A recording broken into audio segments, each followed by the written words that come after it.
Hello!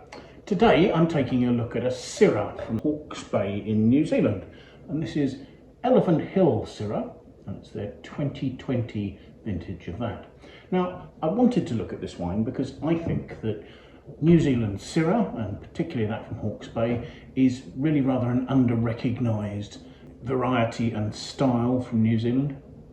And I think it's a place that actually does give a wonderful character to Syrah. I mean, this is not like an Australian Shiraz. I mean, it's the same grape variety, but it's a cooler climate expression of that. Personally, in a blind tasting, I think some of the previous vintages of this, I would have been inclined to have concluded was probably a Creuset-Hermitage or something like that from the Northern Rhone. They can produce quite a classic style of Syrah, which is sort of more medium-bodied, that has this peppery, spicy character, and particularly this is a character that results from a flavour compound called Rotundone. And evidently, Rotundone's a sesquiterpenoid, which is a terpenoid flavour compound, and it's naturally found in the skins of Syrah, and particularly so in Syrah from cooler climates. Interestingly, I think at any rate, Rotundone is not a flavour compound that everybody's able to detect. So there are some tasters who just cannot detect the peppery notes in a classic Syrah. So Elephant Hill, New Zealand wine estate located in the Hawkes Bay region. The estate was created as a result of a visit by Roger and Reydan Weiss, who were Germans. They fell in love with this place, a piece of land in the Te Awanga region, sort of down near Cape Kidnappers, where they'd found an abandoned old deer farm that had fallen derelict.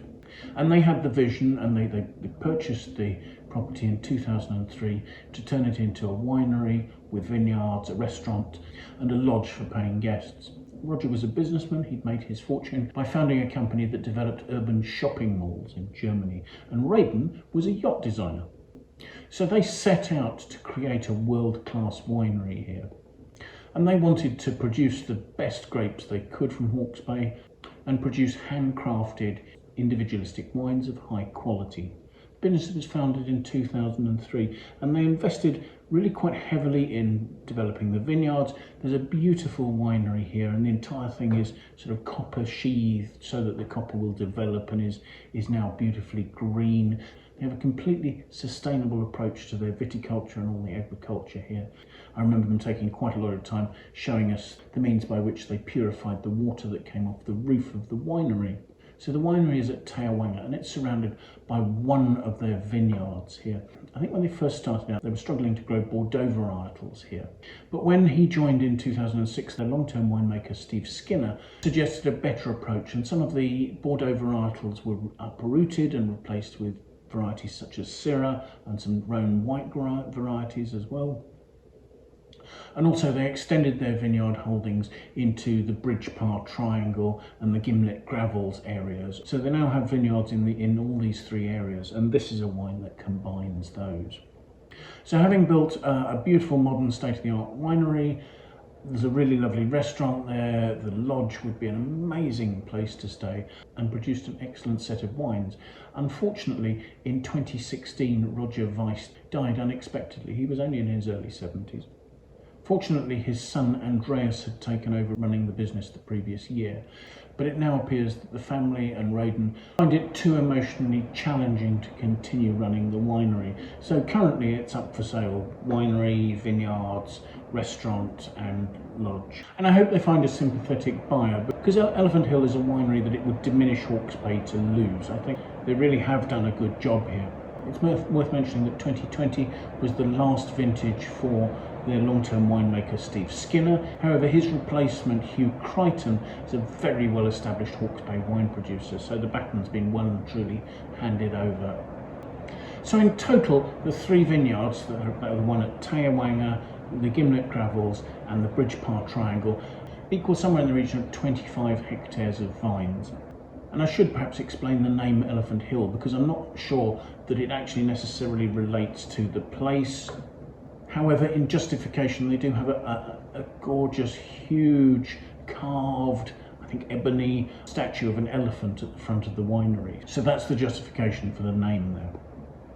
Now, 2020 was quite an exceptional vintage. It was much cooler than any of the three preceding vintages, allowing slower ripening and later picking. So you get a long gentle period of ripening. And picking took place over a 3-week period in April, with each of the individual lots being picked at exactly the right time. So hopefully the result should be a beautiful purity and balance in terms of the fruit that's gone into this wine. Everything was hand-picked, and the balance between the sites was 36% of the Syrah came from Te Awanga, 33% came from the Bridge Par Triangle, and the remaining 31% was from the Gimblett Gravels vineyards. Now this Syrah was co-fermented with a small amount of Viognier, so they don't tell me what proportion of the blend that made up, but I would assume it's just 1 or 2%. It's not a huge amount. The idea of that being to add a little more aroma and a bit of complexity. I guess also one of the benefits of co-fermentation is helping to improve the pH of the wine by adding a slightly more acidic white grape variety, and that helps fix the tannins, the colours and the flavours through a little more stability. The fruit was quite gently destemmed, but actually 5% of the total was left as whole bunches. And what that means is that you're taking some of the pedicels, some of the wooden stalks into the wine, which will add some additional flavours, but also you have complete berries, which will split and will help to feed the fermentation later in the fermentation, and that gives a longer, smoother ferment and can help with softer extraction. So essentially the blend here is you have the 3 vineyards. You have Te Awanga, which is right next to the sea. I mean, literally, when you get to the entrance of the winery, you're coming off what is a coastal road, and the beach is on the other side of the road. This is at the south of Hawkes Bay, near Cape Kidnappers. So the fruit from this vineyard provides freshness, elegance, and probably a large proportion of that Rotundone peppery spice character that I think is so great in this wine. Then you have the Bridge Par vineyard, which they describe as the earth vineyard, because evidently that gives the wine a rich, smooth character. And then finally you have what they call the stone vineyard on the Gimblett Gravel, which evidently contributes minerality and intensity. So the Syrah's fermented in open top vats, so presumably that's allowing for the cap of skins to be pushed back down, so quite gentle extraction throughout the ferment. These are stainless steel tanks, so they'll have temperature control, again, to enable the extraction to be just slowed and made that little bit more gentle if necessary.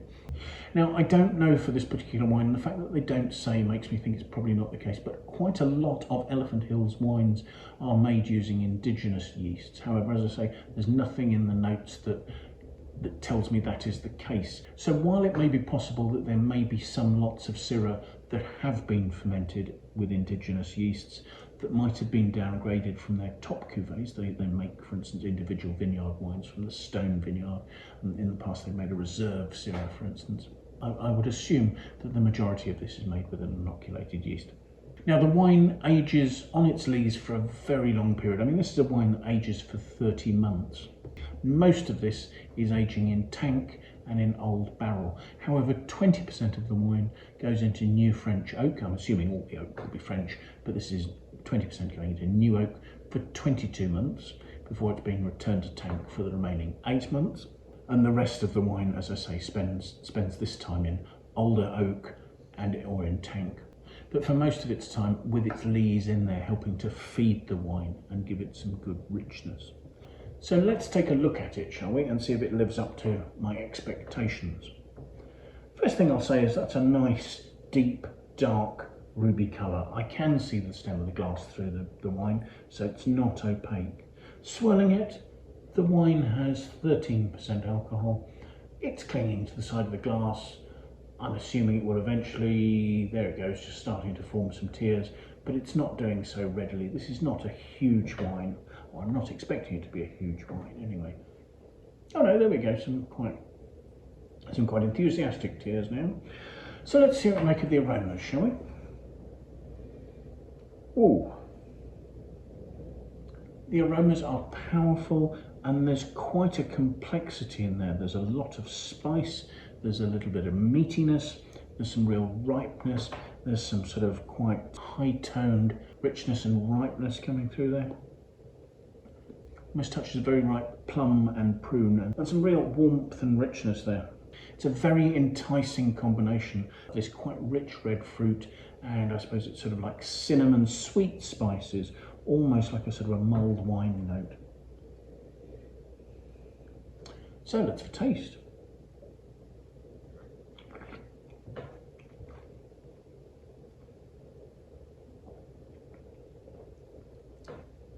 It's mouth-filling. It's medium to full-bodied. Wonderful smooth texture. I mean, the tannins really are silky. Perhaps they're sort of starting to resolve towards the back of the palate, becoming more velvety, but they're still wonderfully smooth. There's a really lovely, clean, cedary vanilla note, almost chocolatey, vanilla pod sort of notes coming through there. And behind that, that lovely, ripe, deep, stewed red plum through to a sort of a prune note. There's some lifted, jammy characteristics there. And throughout the whole thing, there are those sweet spices, cinnamon, nutmeg, vanilla. On the back palate, there's a dusting of white pepper. But then through that, you get this quite rich, ripe, dark, jammy red plum fruit coming through to give the wine some good length at the finish. The alcohol seems to be adding more body and richness than you'd expect for a wine that's labelled at 13%. To me, this is a wine that's impressive in every way. I said that I'd likened previous vintages to Crozet-Métage. I actually think that this is perhaps a wine that I would liken more to something like a really good Saint-Joseph, something with a bit more power and weight than most Crozet-Métage. There's a richness and a presence that's really very impressive. The fruit has an unquestionable harmony. Although I've described them separately, all the elements are working well together there and none stands out particularly. I haven't mentioned acidity because acidity is beautifully balanced in there. It's enough to keep the wine fresh. It doesn't stand out as being sharp. I looked up the Wine Searcher aggregated critic score for this wine, and this vintage is rated as a 93 out of 100. And I think it'd be possible to argue that this might deserve a slightly higher score than that. It's a wine I would be very happy to put away for 7 or 8 years, probably 10 or 12.